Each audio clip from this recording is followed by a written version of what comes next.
오늘은 다시 블레셋으로 망명한 다윗, 다시 블레셋으로 망명한 다윗이라는 제목으로 말씀을 선고합니다.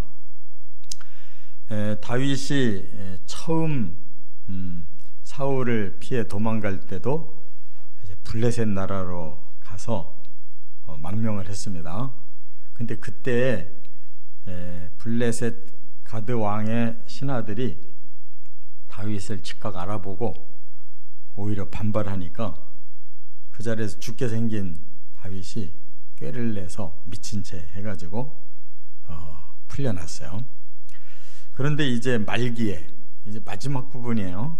이 말기에도 다시 블레셋 나라로 그 가드 왕 아기스에게 또 다시 망명을 청합니다.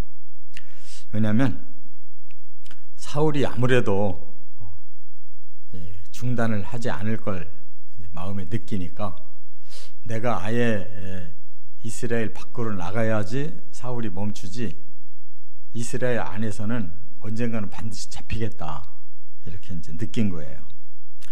그래서 다행히 이번에는 블레셋의 신하들이 그 문제 제기를 하지 않았는가 봐요.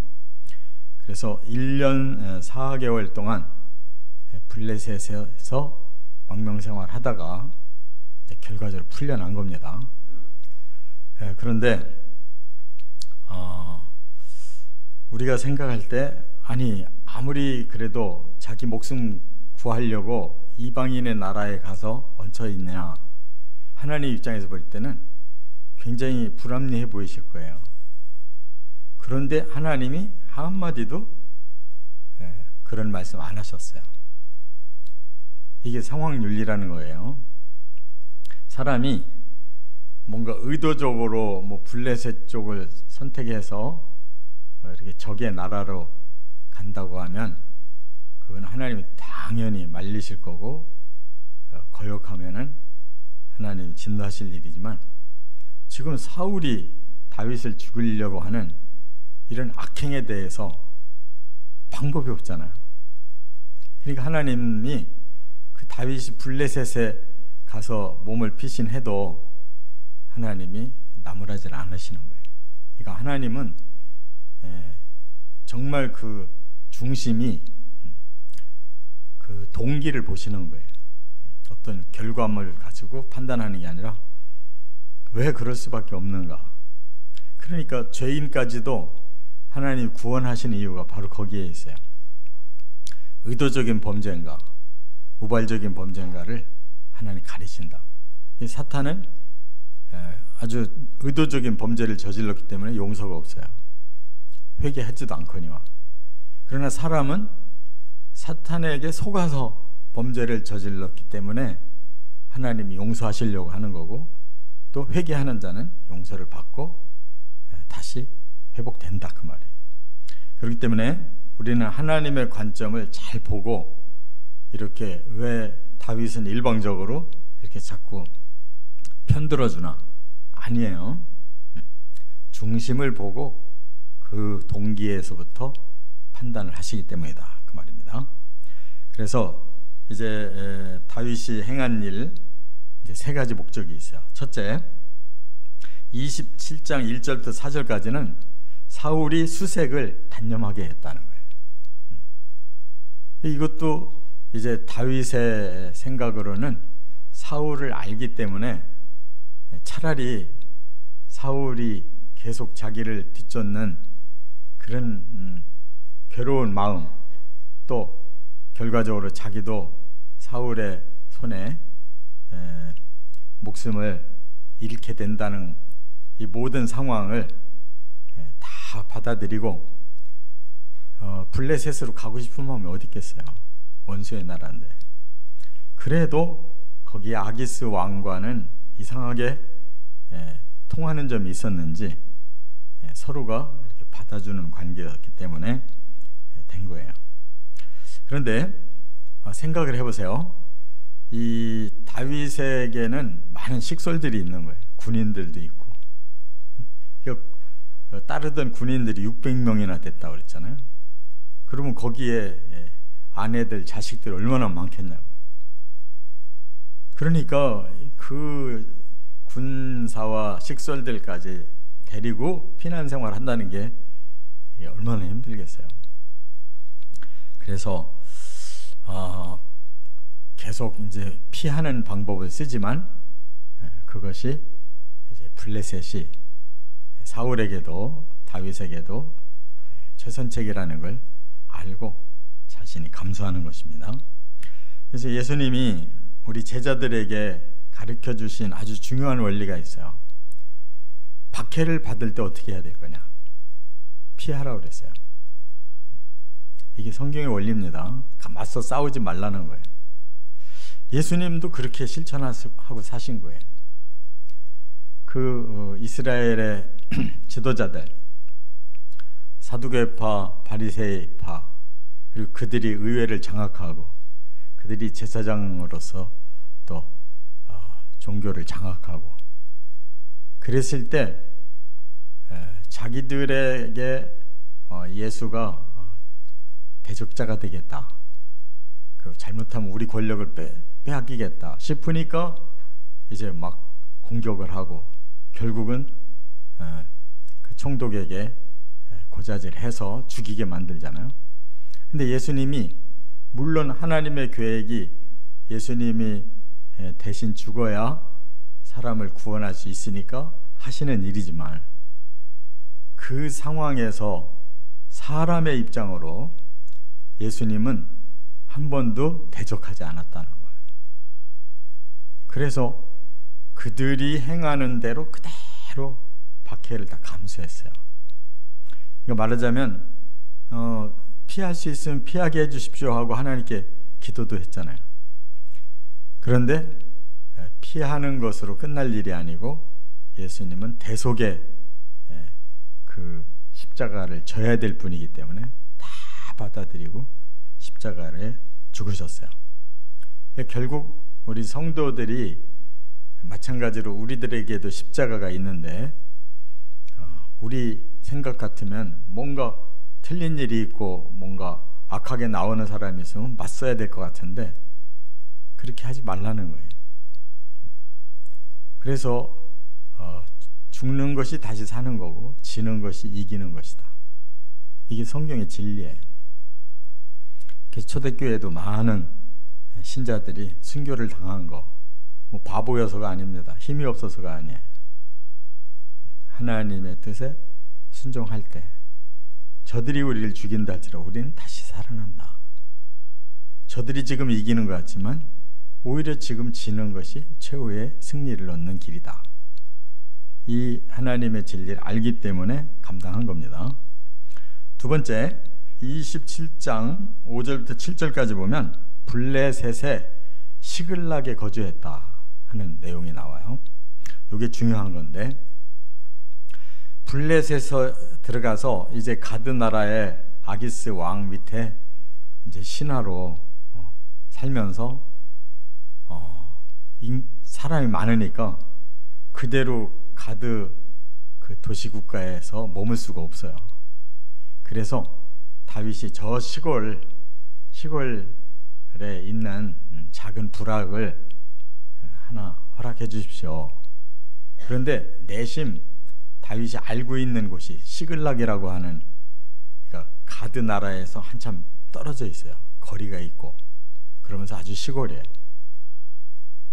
그러면 왜 다윗이 이렇게 그런 멀리 있는 데로 시골로 떨어져서 살고 싶었느냐? 속심이 있는 거예요. 그건 왜냐? 본래 이 시글락 땅은 유다 지파에게 주신 땅이었어요. 그런데 시므온 지파가 땅을 제대로 확보를 못 해가지고 아주 곤란하게 되니까 유다 지파에서 시므온 지파를 받아들였잖아요. 그래서 그 시글락 쪽 땅이 시므온 지파 땅이 된 거예요. 그런데 나중에 블레셋이 쳐들어와서 다 뺏기고 시므온 지파는 서서히 없어지고 말았단 말이에요.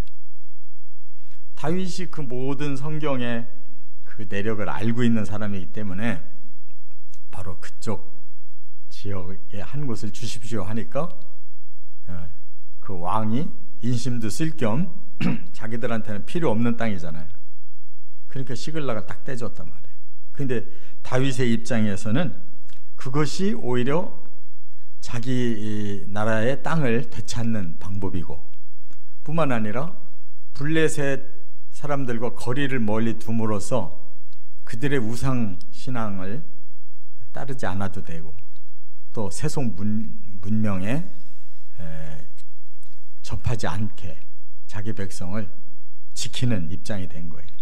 그러니까 다윗은 이렇게 피난을 다니면서도 할 일 다 해요. 그 과거의 유다 땅을 다시 되찾고, 또 블레셋의 그 악한 문명 문화에 접하지 않고, 그러면서도 가드 왕을 충분히 이렇게 섬기는 이러한 다윗의 이 태도를 보고 신임을 해준 거예요. 이와 같이 우리가 신앙생활이라고 하는 것은 내 개인의 유익을 위한 것을 앞세우면 신앙생활 제대로 안 됩니다. 자꾸 세속화하는 쪽으로 갈 수밖에 없어요. 내 유익만 생각하면.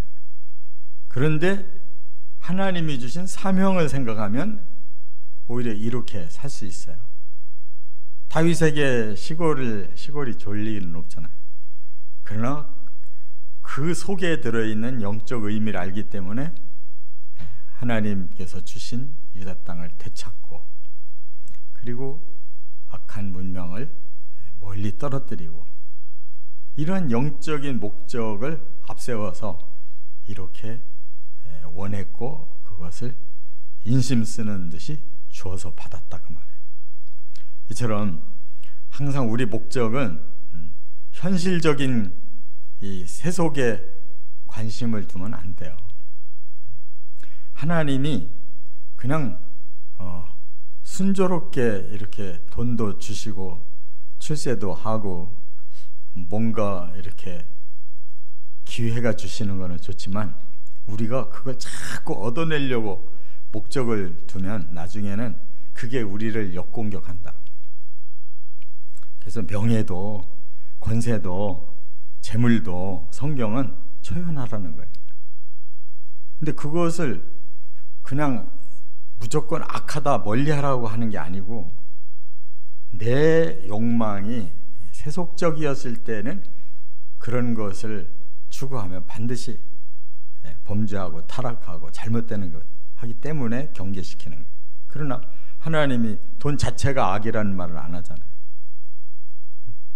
저절로 순탄하게 돈이 들어와서 그것을 의롭게 잘 쓴다 그러면 어려운 사람들 얼마나 많이 도와주고 의롭고 선한 일 얼마나 많이 하겠냐고. 근데 그걸 자기 욕심으로만 끌어안으려고 하면서 억지로 벌은 사람은 나중에 다 날아가는 거예요. 깨달으시 바랍니다. 세 번째, 27장 8절부터 28장 2절까지 이제 세 번째가 뭐냐? 이스라엘의 적대 세력을 치는 기회를 삼았다는 거예요. 이게 무슨 뜻이냐?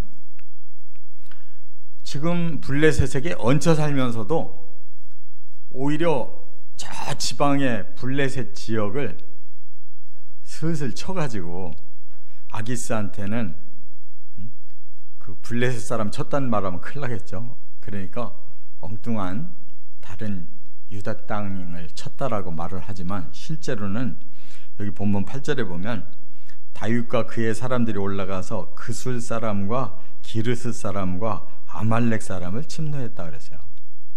여기 그술 사람, 기르스 사람이 누구냐면 이 가나안 땅 사람들이에요. 본래 치라고 했던 그 사람들이 지금까지 살아남아서 지금 계속 살고 있거든요. 그러니까 하나님이 여호수아 시대에 가나안 땅을 정복하라고 했는데 못한 부분, 지금 다윗이 그마저 그것까지 하고 있다고. 애국자죠. 자기 피해서 살기도 힘든데. 그리고 아말렉은 에서의 자손이에요. 그 왜 그들까지 쳤냐? 하도 아말렉이 악하게 나가니까 하나님이 그들을 오히려 치라고 그랬어요. 너희가 나중에 아말렉 진멸해야 된다. 다윗이 그거 알고 있으니까 그런 자들은 또 계속 치는 거예요. 그러면서도 그 블레셋 왕한테는 다른 얘기를 해서 저 이스라엘 땅 한쪽 치고 왔습니다. 이러면 또 아주 그 왕은 좋아하는 거예요. 근데 다윗은 바로 하나님이 악한 자들을 정복해서 하나님의 나라의 땅으로 삼고자 했던 거, 지금까지 안 된 거를 지금 하고 있단 말이에요. 지금도.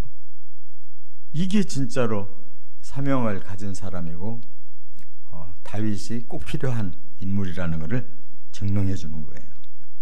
그렇기 때문에 오늘 아기스 왕은 자기 꿍심으로는 너는 나의 영원한 부하다. 이제 내 말만 그냥 쏙쏙 듣고 순종 잘하는 이런 종으로 부려먹어야 되겠다, 이렇게 생각을 했지만 다윗이 한 수 위에, 그래서 하나님의 일을 계속 하면서 안전하게 1년 4개월 살았다 이 말이에요. 그러니까 우리가 비록 삶은 고단해도 마음은 항상 하나님 중심이고 하나님이 원하시는 방향으로 계속 추구해 나가면 이것이 모든 것이 합력해서 전화위복이 되게 하시는 하나님의 원리라는 거. 그래서 왕 된 거예요. 자기가 뭐 왕 되겠다고 해서 된 게 아니에요. 이렇게 해서 견뎌내니까 사울은 전쟁에서 죽고 백성들은 다윗보다 더 훌륭한 사람이 없으니까 당신이 왕이 돼 주십시오 하고 전부 추대해가지고 다윗이 왕이 된 거라고. 얼마나 멋있어요. 이런 다윗의 삶을 본받아 가시기를 주의 이름으로 축원합니다.